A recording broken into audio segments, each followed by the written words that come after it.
출애굽기 15장 22절로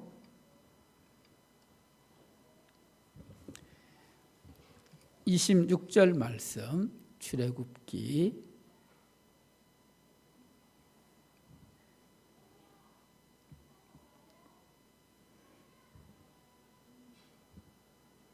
15장 22절로 26절 말씀 한 절씩 교독합니다. 출애굽기 15장 22절입니다. 모세가 홍해에서 이스라엘을 인도하며 그들이 나와서 수르 광야로 들어가서 거기서 사흘 길을 걸었으나 물을 얻지 못하고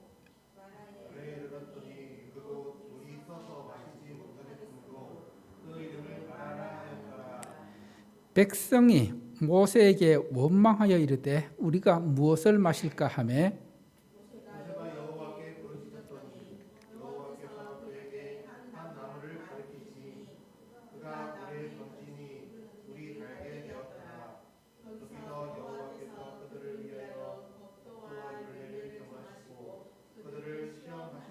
합독합니다. 이르시되 너희가 너희 하나님 나 여호와의 말을 들어 순종하고 내가 보기에 의를 행하며 내 계명에 귀를 기울이며 내 모든 규례를 지키면 내가 애굽 사람에게 내린 모든 질명 중 하나도 너희에게 내리지 아니하리니 나는 너희를 치료하는 여호와임이라. 아멘.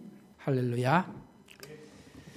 예, 오늘 이제 11월 마지막 주일이고 내일부터 또 12월이 시작됩니다. 오늘이 교회록으로 대림절 첫 번째 주일이라고 말씀드렸습니다. 이 대림절은 주님의 그 성탄 또 주님의 재림을 기다리는 그런 절기입니다. 그래서 우리가 이 대림절을 보내면서 경건과 절제하는 삶을 통해서 또 이웃사랑을 실천하는 그런 절기가 대림절입니다. 여러분 혹시 지난주 주일날 말씀 기억나십니까? 신앙생활의 기초 세 가지를 말씀드렸는데 첫 번째가 무교병을 먹으라. 그 다음 두 번째가 뭐예요? 첫 것은 하나님의 것으로 첫 것을 드리라. 그 다음에 세 번째가 이스라엘 백성들이 광야에서 구름 기둥과 불 기둥의 인도를 받았던 것처럼 오늘날 인생의 광야에서 우리가 신앙생활 하면서 누구의 인도를 받아야 된다고요? 성령의 인도를 받는 삶. 이 신앙의 기초 세 가지가 잘 되어 있으면은 우리가 신앙생활 하는데 또 신앙의 여정, 광야의 여정을 그렇게 힘들 때도 있지만은 그것을 헤쳐나갈 수가 있다는 것입니다. 여러분 어떻게 보면은 우리 인생이 광야와 같습니다. 성경에서 광야는 히브리어로 미드바르라는 단어를 쓰고 있는데 이 광야가 어떤 곳입니까? 광야는 가보면은 정말 사막, 돌 이런 것밖에 없는 그 건조하고 척박하여 농사를 지을 수 없는 곳이 광야입니다. 그래서 인간의 힘으로는 생존할 수 없는, 살아갈 수 없는, 내일을 보장할 수 없는 불안정한 환경이 광야입니다. 이런 광야에서 이스라엘 백성들이 몇 년을 생활했다고요? 40년을 보내왔습니다. 그리고 이 광야는 사람이 살지 않아서 문명에 영향이 미치지 않는 고립의 장소가 광야입니다. 이스라엘 백성들은 이 정말 아무것도 없는 그 광야에서 40년간 하나님으로부터 철저하게 훈련을 받았습니다. 어떤 훈련을 받았을까요? 불순종에서 순종으로, 그리고 하나님을 신뢰하지 않는 불신앙에서 하나님을 신뢰하는 믿음으로 살아가는 믿음의 훈련을 받았던 것이 바로 광야였습니다. 그리고 하나님께서 이스라엘 백성들을 광야로 인도하신 것은 바로 그들이 어떻게 무엇으로 살아가는지를 가르쳐 주기 위함입니다. 즉 자신들의 힘이 아닌, 세상의 방법이 아닌 하나님의 은혜로, 하나님의 능력으로, 하나님의 말씀으로 살아갈 수 있다는 것을 가르쳐 주기 위해서 이스라엘 백성들을 광야로 인도해 주셨습니다. 여러분, 이스라엘 백성들이 광야에서 훈련을 받았다 했는데 출애굽기와 그리고 민수기를 읽어보면 이스라엘 백성들이 광야에서 생활하면서 자신들에게 어려운 일이 생길 때마다, 고난이 찾아올 때마다 어떻게 했을까요? 원망과 불평을 쏟아냈습니다. 하나님께서 이 불평과 원망 쏟아내는 것을 믿음으로 순종하는 훈련을 광야를 통해서 깨닫게 하신 것을 보게 됩니다. 그래서 따라합시다. 광야는 하나님과의 만남의 장소이다. 그리고 또 하나님과 친밀해지는 장소가 광야입니다. 그리고 이 광야를 통해서 하나님께서 우리의 필요를 어떻게 채우시는지, 또 어떻게 공급해 주시는지를 경험하게 되는 장소가 바로 광야입니다. 그래서 이스라엘 백성들이 40년 광야 생활을 하면서 출애굽해서 나온 1세대의 사람들은 광야에서 불순종하고 원망하고 불평하고 하나님을 제대로 믿지 않아서 다 광야에서 죽었습니다. 여호수아와 갈렙 빼고는 이 광야 출애굽 1세대 모든 사람들은 광야에서 죽었습니다. 그리고 이제 광야에서 태어난 2세대 사람들, 그들이 이제 광야를 통해서 그들의 부모들이, 그들의 조상들이 어떻게 죽어갔는지, 왜 죽어갔는지 그것을 광야에서 보면서 믿음으로 순종하고 훈련받는 그런 장소가 광야였습니다. 그래서 하나님께서 때로는 우리를 광야 같은 세상으로 인도하십니다. 광야 같은 세상에서 하나님께서 우리에게 고난과 시련을 주시기도 합니다. 이 고난과 시련을 주시는 것은 바로 우리의 믿음을 성장시키고 또 고난과 시련을 통해서 주님께 집중시키기 위해서, 주님께 집중하는 그런 삶을 살아갈 수 있도록 그렇게 훈련하기 위해서 우리를 광야로 이끌어 주십니다. 그리고 광야는 하나님의 인도하심을 받는, 하나님과 가장 가까워질 수 있는 시간이 광야입니다. 이스라엘 백성들이 출애굽해서 홍해를 건너게 됩니다. 또 홍해를 건너서 시내산에 가기 전까지 그들이 수르 광야와 신 광야와 르비딤 광야를 거쳐가게 되는데, 하나님께서는 이 수르 광야와 신 광야, 르비딤 광야를 통해서 우리에게, 우리가 하나님의 자녀로서 또 광야 같은 세상에서 어떻게 살아야 할지를 영적으로 우리에게 교훈하고 가르치고 또 우리 또한 어떻게 살아야 가는지를 말씀하고 있습니다.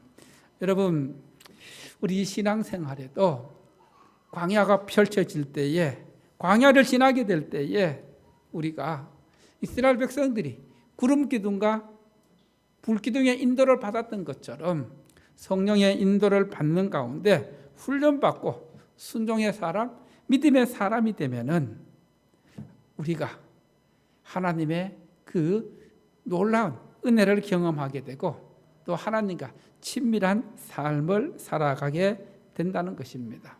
그래서 오늘 하나님께서 먼저 수르 광야로 이스라엘 백성들을 인도하신 그 모습을 보면서 우리에게 주시는 말씀이 무엇인지를 함께 생각해 봅니다. 첫 번째로 따라합시다. 수르 강야로 인도하신 하나님. 자, 오늘 말씀을 보면은 이스라엘 백성들이 출애굽해서 홍해를 건넜을 때에 어떤 마음이었을까요? 여러분, 홍해를 건넜을 때 그들은 정말 그들의 인생에 있어서 또 그들이 삶을 살아가면서 평생 잊을 수 없는 놀라운 경험을 하게 됩니다. 그 바다가 갈라지면서 그들이 마른 땅같이 지나한 그 홍해를 통해서 얼마나 신나고 기쁘고 감사했겠습니까? 와, 우리 하나님은 정말 대단하시다. 살아계신 하나님이다. 그렇게 고백하면서 그런 마음으로 이제 홍해를 건넜습니다. 그런데 오늘 말씀을 보면은 그들이 홍해를 건너서 3일 길을 걸었는데, 사흘을 걸었는데 그들이 무엇을 얻지 못했다고요? 마실 물을 찾지 못했습니다. 여러분, 3일 동안 물 한 모금 마시지 못하고 계속해서 그 더운 광야를 걸어간다고 생각해 보십시오. 어떻게 보면은 이 수르 광야가 이스라엘 백성들이 처음 겪는, 출애굽해서 처음 겪는 고난의 장소였습니다. 그렇게 3일 길 가면서 언제 우리가 물을 마실 수 있을까? 그런 간절한 마음으로, 기대하는 마음으로 그렇게 한 걸음 한 걸음 나아갔는데 결국 물을 발견하게 됩니다. 야, 이제 우리가 살았다. 이제 드디어 마실 물을 찾았다. 그런데 그렇게 기대하고 기다렸던 그 물, 어떤 물이었을까요? 쓴물이었습니다. 쓴물. 여러분, 쓴물 마실 수 있을까요? 없을까요? 이유승 의사님, 쓴물 마실 수 있어요? 없어요? 예? 자, 23절 말씀 함께 봅니다. 23절 말씀 시작. 마라에 이르렀더니 그곳 물이 있어서 마시지 못하겠으므로 그 이름을 마라라 하였더라. 3일 동안 애써 걸어서 마실 물을 찾았는데 그 물을 마시지 못했을 때에 그 마음은 어땠을까요? 그들의 모든 기대가 무너져 내렸습니다. 오히려 더 고통스러웠습니다. 더 꼬이게 되었습니다. 우리 인생에도 어떻게 보면 이 마라와 같이 쓴 물이 있습니다. 쓴 물과 같은 경험들이 있습니다. 우리 삶 속에서 어떤 일을 하려고 할 때에, 또 신앙생활 제대로 해보려고 할 때에, 또 예배 생활도 좀 더 열심히 하고 말씀과 기도 생활도 좀 제대로 해보려고 마음먹고 결단하는데 삶의 현실 속에서는 내가 생각지 못했던, 기대하지 못했던 어려움이 닥칠 때가 있습니다. 건강에 이상이 생기기도 합니다. 경제적으로 재정의 압박감이 나를 누르기도 합니다. 오히려 일이 잘 풀려야만 하는데 일이 꼬이기만 합니다. 그때 어떻게 해야 됩니까? 정말 우리 삶 속에서 내가 기대했던 것과는 전혀 다른 정반대의 삶이 펼쳐질 때에 사람들이 보일 수 있는 반응은 두 가지입니다. 나의 화살이 어디를 향하느냐, 그거에 따라서 그 사람의 믿음이 평가되는 것이죠. 자, 이스라엘 백성들의 화살은 어디로 향했을까요? 24절 말씀 함께 봅니다. 24절 말씀 시작. 백성이 모세에게 원망하여 이르되 우리가 무엇을 마실까 하매. 이스라엘 백성들이 어떻게 했다고요? 모세를 원망했습니다. 아니, 이제 우리가 어떻게 살아가라고, 왜 우리를 여기까지 데려와서 물 한 모금 마시지 못하고 죽게 하느냐, 모세를 원망하게 됩니다. 여러분, 이 모세를 향한 원망은 결국은 무엇인지 아십니까? 따라합시다. 하나님을 향한 불신이다. 여러분, 우리가 신앙생활 하면서 원망하고 불평하는 것은 결국은 그것은 나의 믿음 없음을 보여주는 하나님을 향한 뭐라고요? 불신. 자, 하나님을 제대로 믿으면은, 하나님을 향한 신실한 믿음이 있으면은 원망을 하게 될까요? 하지 않을까요? 예? 하지 않습니다. 원망과 불평은 하나님을 향한 불신입니다. 우리 또한 그렇죠. 정말 하나님, 왜 나에게 이런 어려움을 주십니까? 왜 나입니까? 제가 마음먹고 열심히 살아보려고 하는데 일은 잘 풀리지 않고 왜 꼬이게만 하십니까? 하나님, 해도 너무 하시는 거 아닙니까? 하면서 하나님을 향하여 원망과 불평을 쏟아내기도 합니다. 여러분, 원망과 불평한다고 해서 내 삶의 어려움이 덜해집니까? 고난이 덜해집니까? 오히려 하나님을 향한 믿음만 없어지게 되는 것입니다. 그래서 우리에게 어려움이 생겼을 때에 따라합시다. 나의 하살을 사람이 아닌 하나님에게로 향하게 하자. 여러분, 나의 하살이 하나님에게로 향하게 하자는 이 말은 무슨 말입니까? 모세는 그 상황에서 어떻게 했는지 보십시오. 모세는 25절 말씀 보면은 모세가 여호와께 부르짖었더니, 모세가 어떻게 했다고요? 하나님께 부르짖었다.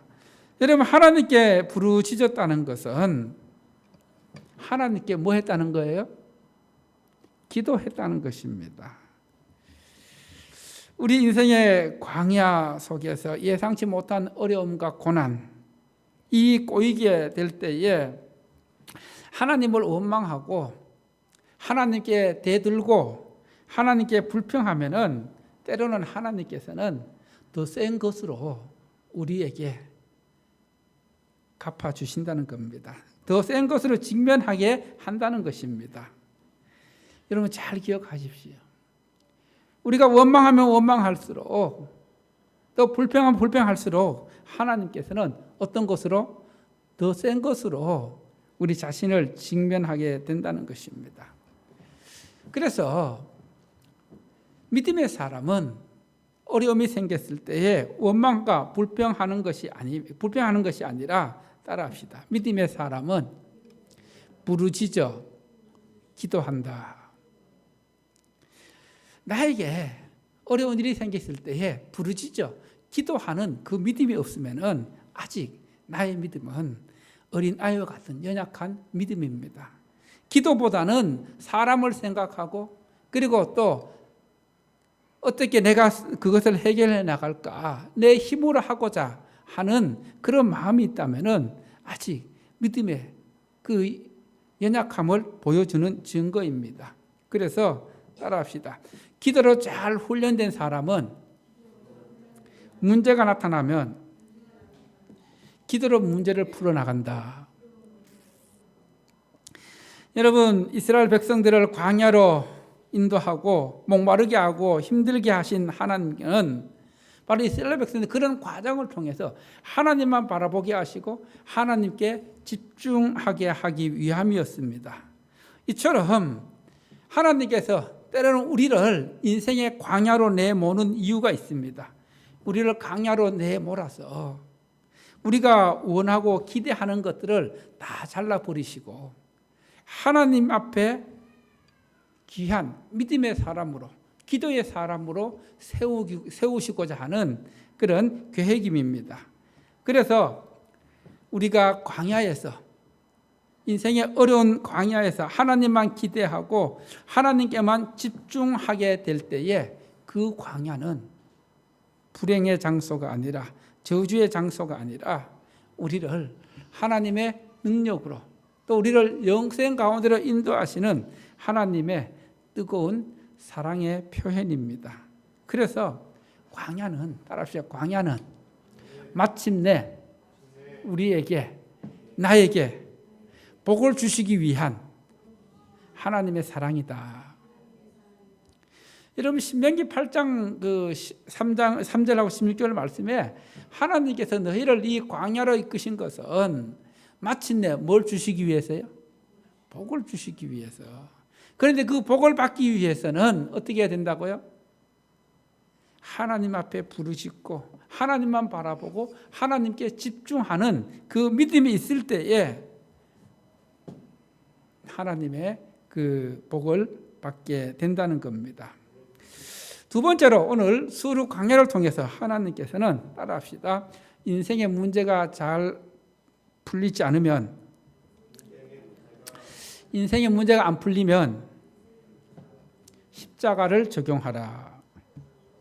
자, 25절 말씀 다시 한번 보도록 합니다. 25절입니다. 시작. 모세가 여호와께 부르짖었더니 여호와께서 그에게 한 나무를 가리키시니 그가 물에 던짐에 물이 달게 되었더라. 거기서 여호와께서 그들을 시험하실세.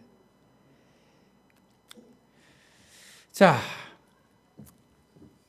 하나님께서 이제 그 모세가 하나님 앞에 그 물이 있어서 마시지 못하는, 또 백성들의 원망과 불평이 자자한 그런 가운데 기도했을 때에 하나님께서 뭘 예비하셨다고요? 한 나무 가지를 예비하셔서 그 나무 가지를 그 물에 던졌을 때 쓴물이 어떻게 되었을까요? 단물이 되었다는 것입니다. 이스라엘 백성들이 기대하고 찾은 물, 써서 마실 수 없는 물이었지만은, 그러나 하나님은 그 쓴물을 단물로 바꾸시는 좋으신 하나님이십니다. 그 기도에 응답해서 그 물을 마실 수 있게 하는 은혜를 베푸시는 하나님이십니다. 자, 모세가 이 쓴물을 어떻게 단물로 바꾸었습니까? 하나님께서 말씀하시는 한 나뭇가지를 던졌을 때에 그렇게 되었습니다. 자, 여기서 이 나뭇가지는 단순한 그런 나뭇가지가 아니라 예수 그리스도의 십자가를 예표하는, 예수의 십자가를 상징하는 그런 하나님의 은혜를 보여주는 나무입니다. 즉, 우리가 해결할 수 없는 인생의 문제, 고통의 문제, 이 문제를 우리가 예수님의 십자가 앞에 가지고 나올 때 십자가의 능력으로, 십자가의 은혜로 해결될 수 있다는 것입니다. 할렐루야. 여러분, 우리가 우리 인생에 있어서 잘 풀리지 않는 문제들, 꼬이는 문제들, 이것을 예수 그리스도의 십자가 앞에 가지고 나와서 믿음으로 순종하며 그 십자가를 통과할 때에 쓴물이 단물로 바뀌는 것처럼, 어떻게 보면은 자녀 간의 그런 관계 속에서, 또 사람과 사람 사이에서 나오는 그 쓴물, 그런 쓴물들이 예수님의 십자가를 통과하게 될 때에 십자가의 능력과 사랑으로 단물이 된다는 것을 보여주고 있습니다. 그래서 이 말씀을 우리가 깊이 새겨야 합니다. 우리가 기대했던 그런 삶 속에서 그것들이 틀어지고 꼬이면은 그 꼬이는 것들을 어떻게 합니까? 따라합시다. 꼬이면 꼬일수록 십자가를 적용해야 한다. 여러분, 십자가를 적용한다는 것은 정말 십자가 앞에 가지고 나와서 내가 내 방식이 아닌, 내 힘이 아닌, 내 능력이 아닌 하나님께 모든 걸 맡기고 하나님께서 해결해 달라고 철저히 나를 맡기고 내려놓고 하나님의 방법을 구하는 것입니다. 그렇게 하나님의 방법을 구할 때, 하나님께 맡길 때 하나님은 어떻게 아십니까? 다니엘 기도회 때 김우로 목사님이 말씀하셨던 하나님은 어떤 하나님이십니까? 역전의 하나님이십니다. 그래서 우리가 십자가 앞에 가지고 나아갈 때에 따라합시다. 이제 역전되리라. 뭐가 된다고요? 역전되리라. 목마르게 하시고 쓴물을 주시고 한 나무를 통해서 단물로 바꾸시는 하나님. 그래서 우리는 위기와 고난을 만났을 때에 이렇게 고백해야 합니다. 따라합시다. 하나님만이 나의 소망입니다. 하나님만이 나의 약속입니다. 하나님만이 나의 해답입니다. 그래서 우리가 이런 믿음을 가지고 하나님 앞에 나아가야 된다는 겁니다. 여러분, 우리는 우리 인생의 문제에 있어서 문제를 내 스스로 내 힘과 내 능력으로 내 방식으로 풀기를 원하나 하나님은, 따라합시다, 하나님은 그 문제를 통해서 하나님 보기를 원하신다. 이게 하나님께서 우리 인생에 문제를 주시는 목적이라는 거예요. 그 문제를 통해서 누굴 보기를 원하신다고요? 하나님. 여러분, 그럼 여러분의 삶의 문제 속에서 얼마만큼 하나님을 보게 되십니까? 우리는 일이 잘 해결되어서 평안함을 얻기 원하지만은 하나님께서는 그 일을 통해 하나님의 방법과 하나님의 말씀과 하나님의 능력으로 살아가는 사람이 되기를 원하신다는 것입니다. 할렐루야. 그래서 다시 한번 따라합니다. 해답은 하나님께 있다. 여러분, 이 수루 강야와 같은 그 쓴물로 가득 찬 우리 삶 속에서 하나님만이 해답이라면 우리는 누굴 바라봐야 돼요? 하나님만 바라보는 훈련을 해야 되고, 그리고 내 방법, 내 생각을 내려놓는 훈련을 해야 한다는 것입니다. 그렇게 할 때에 하나님의 방법으로 해결해 주시고 하나님께서 은혜 베풀어 주십니다. 할렐루야. 마지막 세 번째입니다. 따라합시다. 여호와 라파의 하나님. 신실하신 하나님께서는 절망 중에 있는 이스라엘 백성들을 외면하지 않으셨습니다. 마실 물을 기대했지만은 쓴물이라 마실 수 없는 그런 백성들이 원망하고 있을 때 모세의 기도를 통해서 하나님께서는 그 문제를 해결해 주셨습니다. 그러면서 하나님께서는 나는 너희를 치료하는 여호와니라고 말씀하십니다. 26절 말씀 함께 봅니다.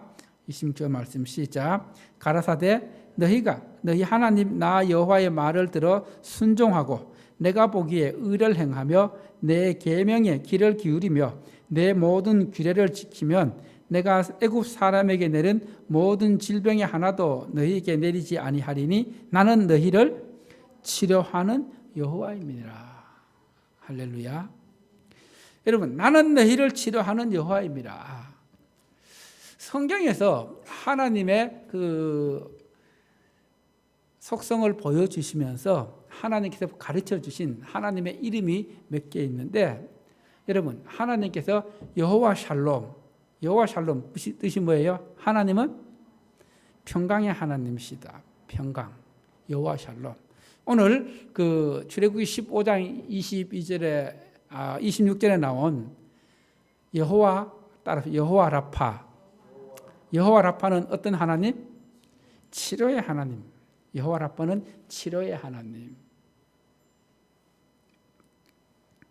그리고 또 창세기 22장에 아브라함에게 말씀하신 여호와 이레, 무슨 뜻이에요?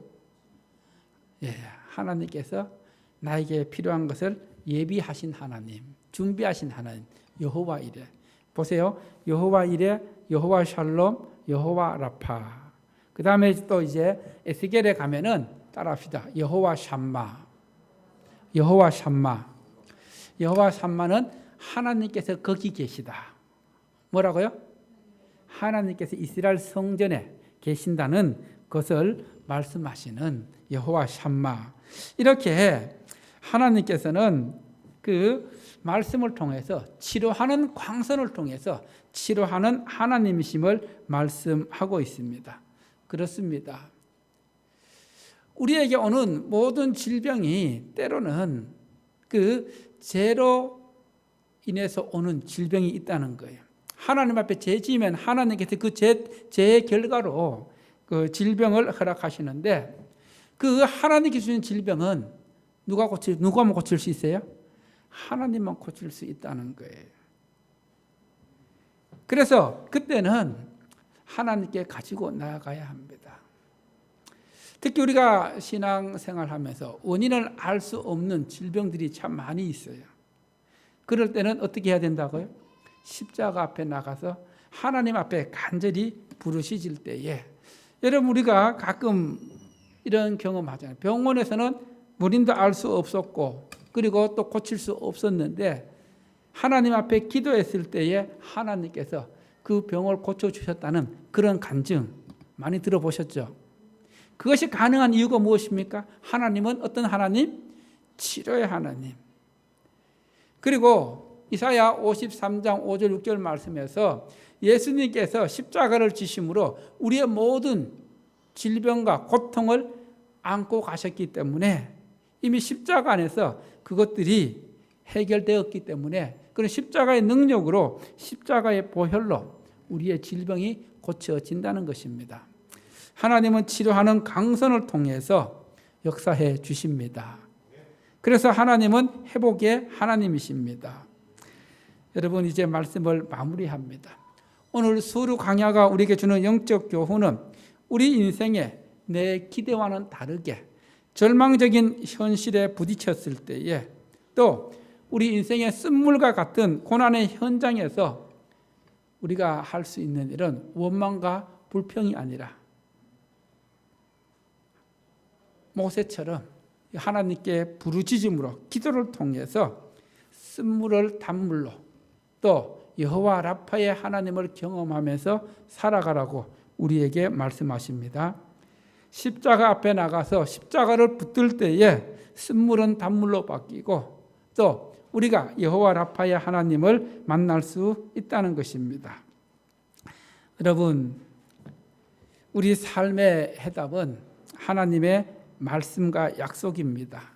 이 우리 삶의 해답인 하나님의 말씀과 약속을 붙잡고 나아가는 것이 믿음입니다.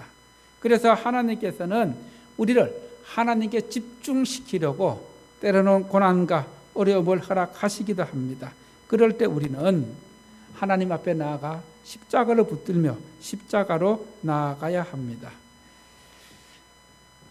여러분 혹 인생의 고난의 광야 속에서 쓴물을 경험하고 있지는 않으십니까? 나에게 쓴물을 허락하신 하나님의 계획하심과 의도가 무엇인지 하나님께 물어보고 또 하나님께서 나의 어떤 면을 훈련하길 원하시는지 또 내가 어떻게 하나님 앞에 내려놓아야 하는지 하나님께서 나에게 가지치기를 원하시는 것이 무엇인지를 생각하면서 십자가 앞에 나아가서 십자가를 붙들며 적용하면서 정말 여러분의 삶 속에서 치료의 은혜, 회복의 은혜가 나타나기를 간절히 축원합니다. 할렐루야.